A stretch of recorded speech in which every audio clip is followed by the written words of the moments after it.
Pedro, capítulo 2, versículo 24.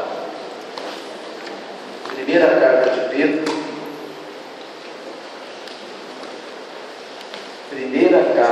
Pedro, capítulo 2, versículo 24.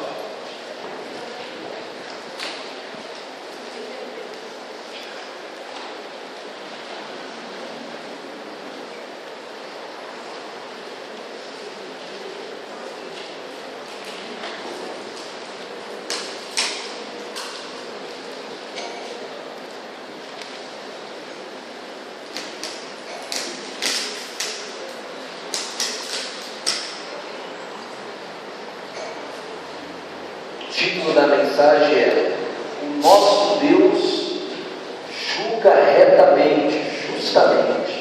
O título da mensagem é esse: o nosso Deus julga justamente. Em nome de Jesus. Coloque a mão em cima da palavra de Deus. Vamos fazer uma oração em nome de Jesus. Querido Deus e poderosíssimo Pai, em nome de Jesus, nós lhe pedimos nesta manhã de Santa Ceia, a terceira Santa Ceia de 2014, a Santa Ceia do Espírito Santo, Pai, a Santa Ceia do Senhor Jesus Cristo, a grande Santa Ceia da humilhação diante de Deus. Nós lhe pedimos, abre os nossos olhos espirituais, que essa palavra venha penetrar, venha ser influencida dentro dos nossos corações, da nossa alma, porque o Senhor disse que pela falta de conhecimento o povo de Deus tem sido destruído, mas quando o povo de Deus conhece a verdade, a palavra de Deus, eles passam a ser um povo livre, um povo liberto. E é isso que nós queremos, Pai. Não queremos um povo amarrado, escravo, debaixo das patas do diabo, mas queremos um povo vencedor, um povo liberto, um povo cabeça, um povo que anda por cima, um povo desfrutando do melhor de Deus nessa terra, em nome de Jesus. Diga: eu creio, Jesus. Amém? Na mensagem, interage bastante com o pastor, tá? Interage, a gente tem que interagir, que aí fica bem legal, em nome de Jesus. Então vamos lá. Primeira carta de Pedro, capítulo 2, versículo 24, diz assim, ó. Primeira carta de Pedro 2, versículo 24, está escrito assim: levando Ele mesmo em seu corpo os nossos pecados sobre o madeiro, para que, mortos para os pecados, pudéssemos viver para a justiça, e pelas feridas de Jesus fostes o quê? Sarados. Olha aqui, pastor.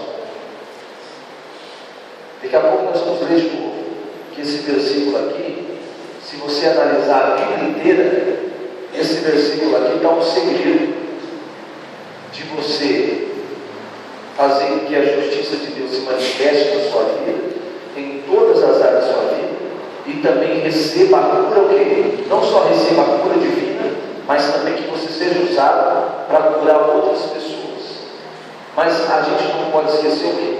Olha o começo do versículo: levando Ele mesmo em seu corpo os nossos pecados sobre madeira.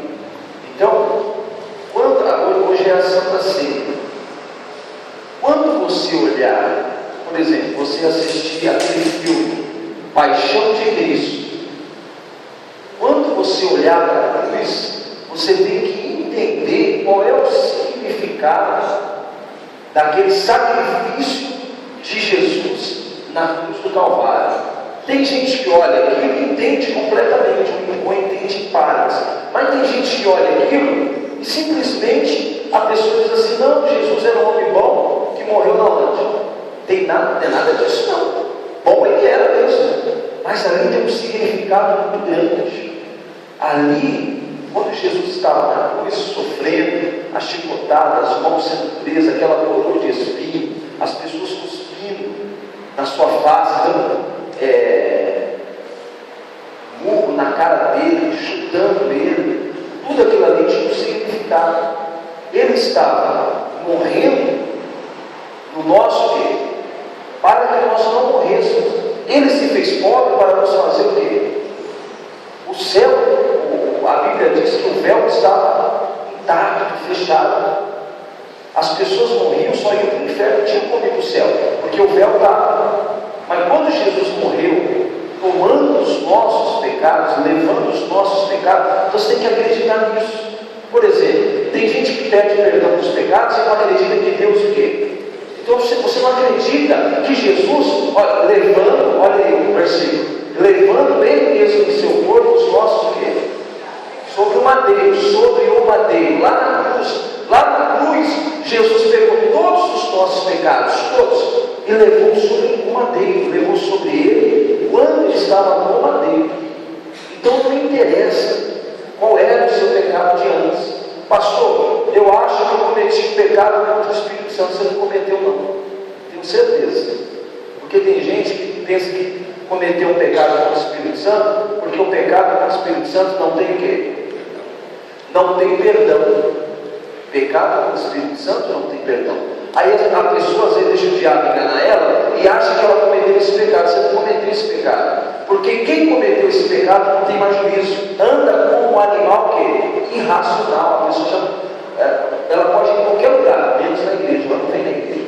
Então quando uma pessoa vem até a igreja para ouvir uma palavra, para tomar a Santa Ceia, para ficar em comunhão com os irmãos, eu tenho certeza que ela não cometeu esse pecado. Ela pode ter cometido outro pecado, adultério, fumar, beber, aquele pensamento sujo, alguma coisa maligna, mas o pecado contra o Espírito Santo você não cometeu. E se você não cometeu, é só você se arrepender do mal que fez, ou praticou, ou pensou, e aí você pede perdão para Deus, que na hora Deus derrama o sangue dele sobre a sua alma, sobre a sua vida, e te lava, te deixa zero folha, mais alto do que a neve, em nome de Jesus.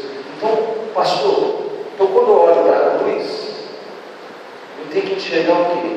Que Jesus me lavou completamente, que Jesus tirou todo o pecado da humanidade, que Jesus tirou aquela mancha do pecado de Adão que estava sobre nós, porque quando uma criança nasce, é tamanho da palma da nossa mão, assim, uma criança quando acaba de nascer pequenininha, ela já nasce com o pecado de quem? Com a natureza de quem?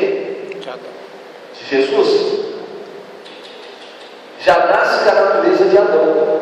Você não ensina a criança a mentir, mas ela mente. Você não ensina ela a dar tapa na cara de ninguém, mas ela dá. Você não ensina a criança a falar palavrão, quando ela vai crescer, ela já vai falar palavrão. Por quê? Ela nasce com a natureza de quem? De Adão.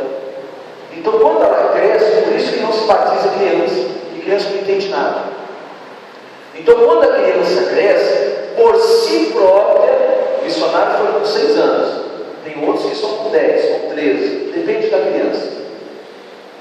Aí a criança cresce, começa a entender as coisas, e aí por conta própria, ela entrega a sua vida para quem? Para Jesus. Aí ela nasce de novo.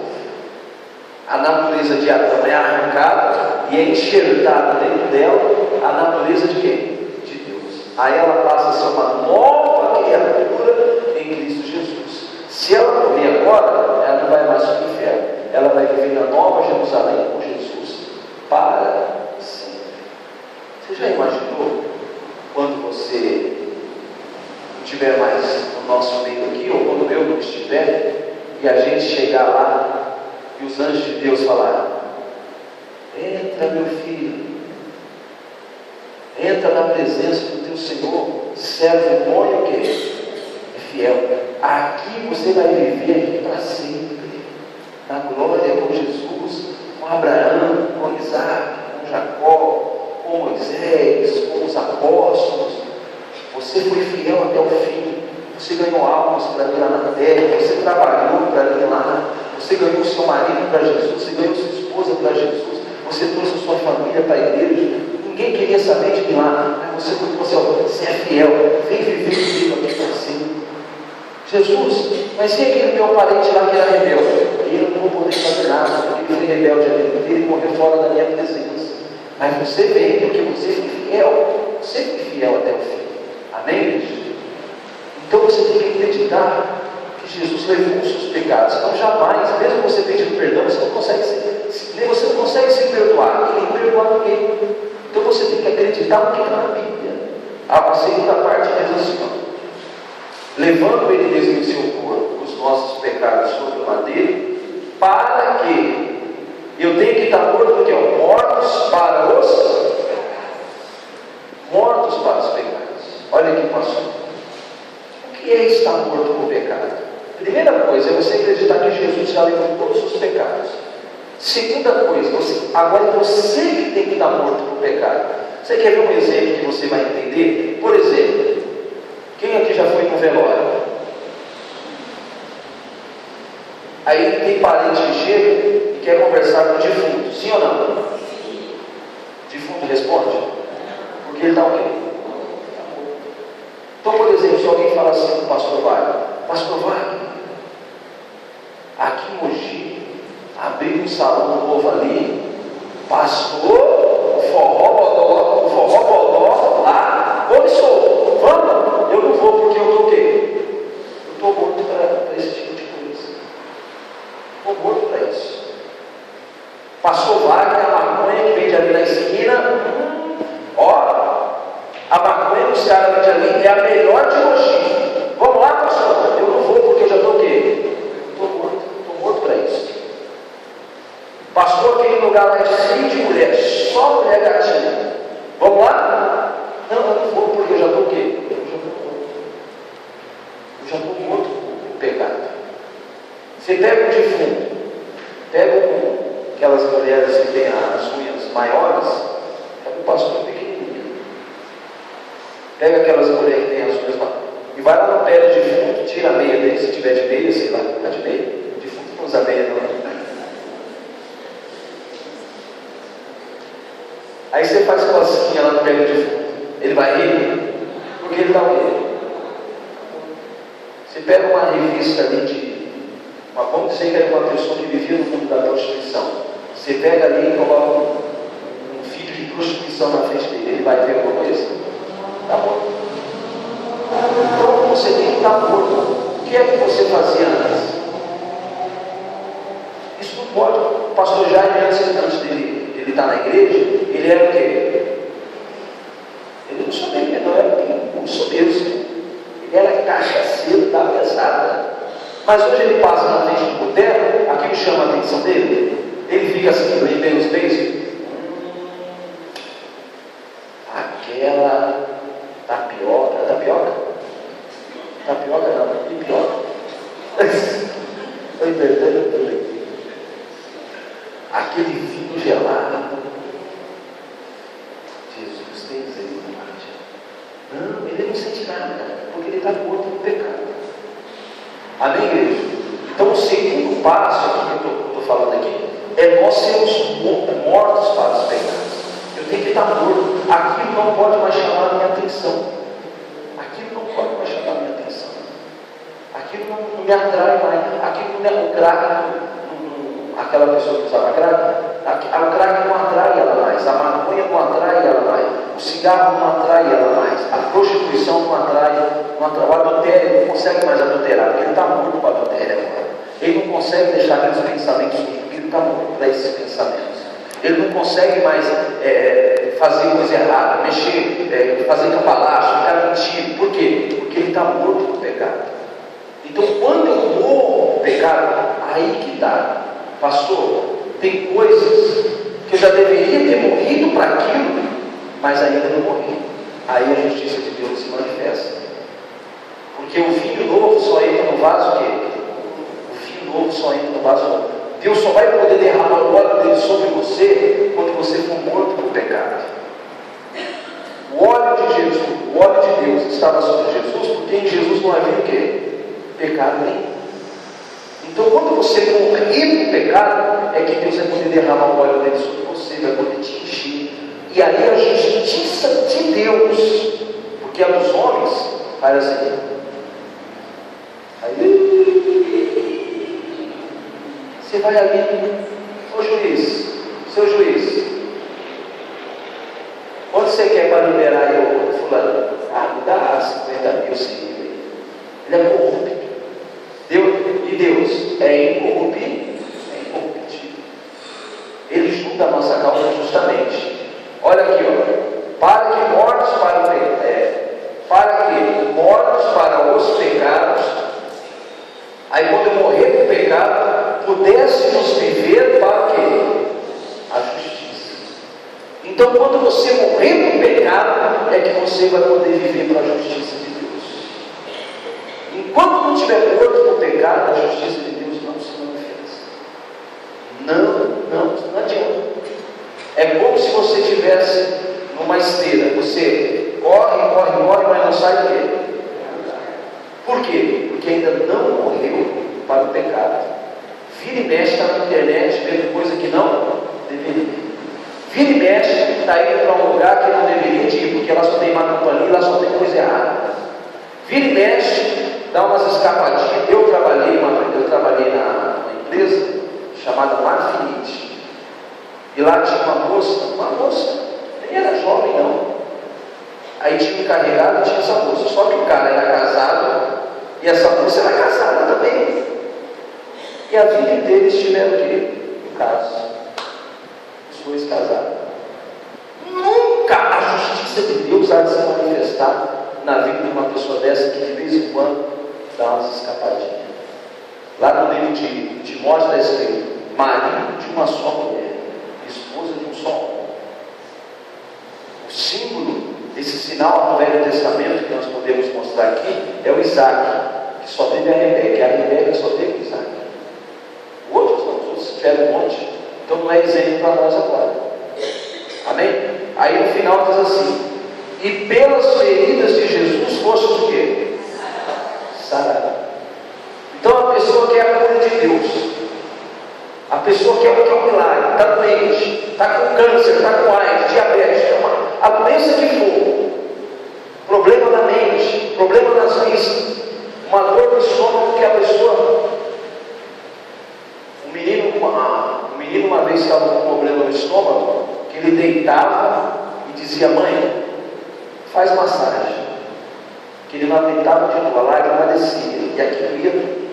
E a mãe fazia massagem, apertava, e a mãe chorava junto com ele, porque ele não chorava. Mas às vezes Deus o operava.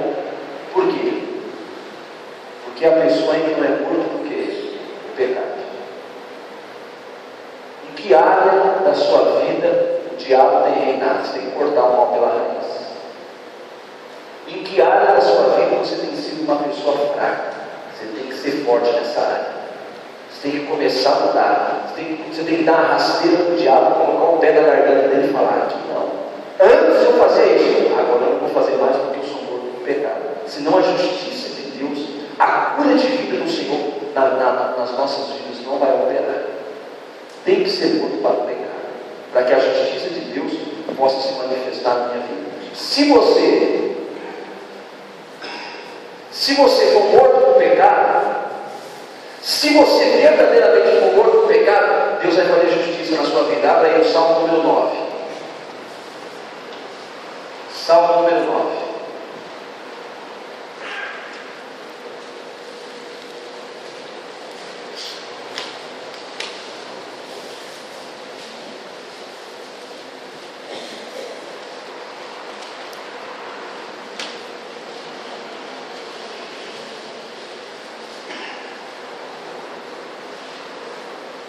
Salmo número 9, versículo 3 e 4.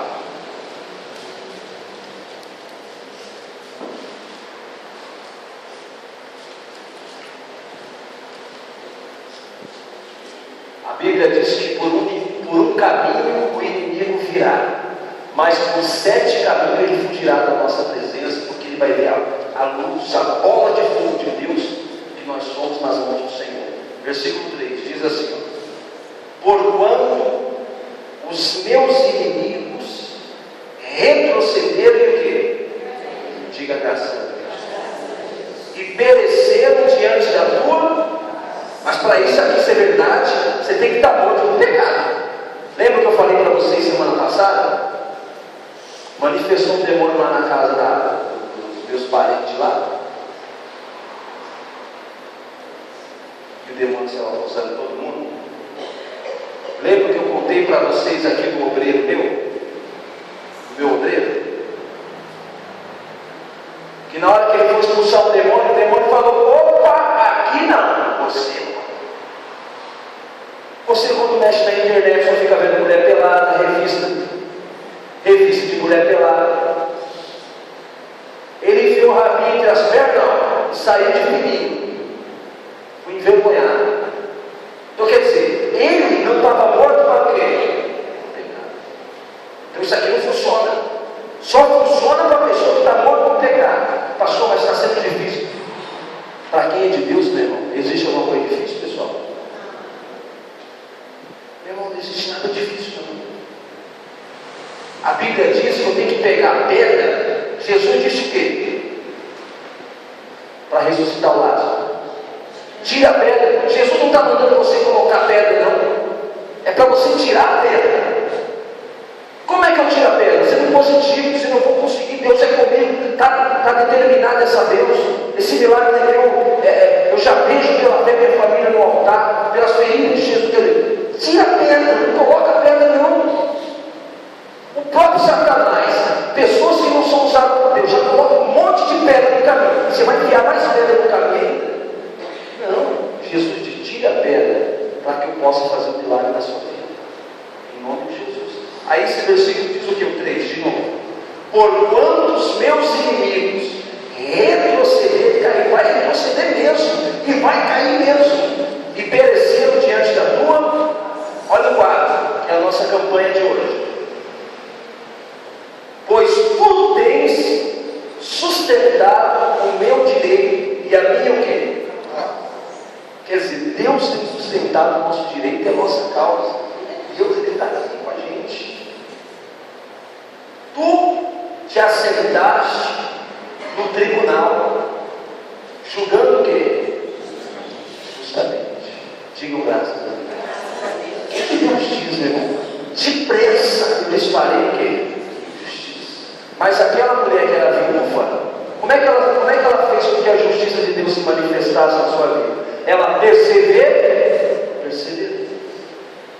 Tem gente aqui na igreja que era para ter recebido um dinheiro, uma causa há muito, já era para estar até aposentado, mas não percebeu o quê? Chegou lá no INSS, essa fila toda aqui, amanhã eu venho. Voltou nunca mais. Aí, tem gente que até ficou, mas chegou lá, o médico falou uma coisa ou outra, já não ligou mais. Você não insistiu, você não perseverou, você não foi até o fim. Quando a gente tem um objetivo, quando a gente tem um alvo, a gente tem que ir até o fim. A minha turma na faculdade começou com 60 alunos, terminou com 15. 45 pessoas desistiram. Quantos de vocês vão desistir? Quantos vão jogar a toalha? Quantos, ao invés de estar com o pé na garganta do diabo, vai deixar o diabo colocar o pé na sua garganta? Quantos, ao invés de falar diabo, você é um derrotado, você não vale nada, você é pó e cinza, você não vai tocar na minha família? É o contrário. O inimigo está fazendo tudo às vezes na sua casa, na sua família, no seu casamento, na sua fonte de renda, destruindo tudo.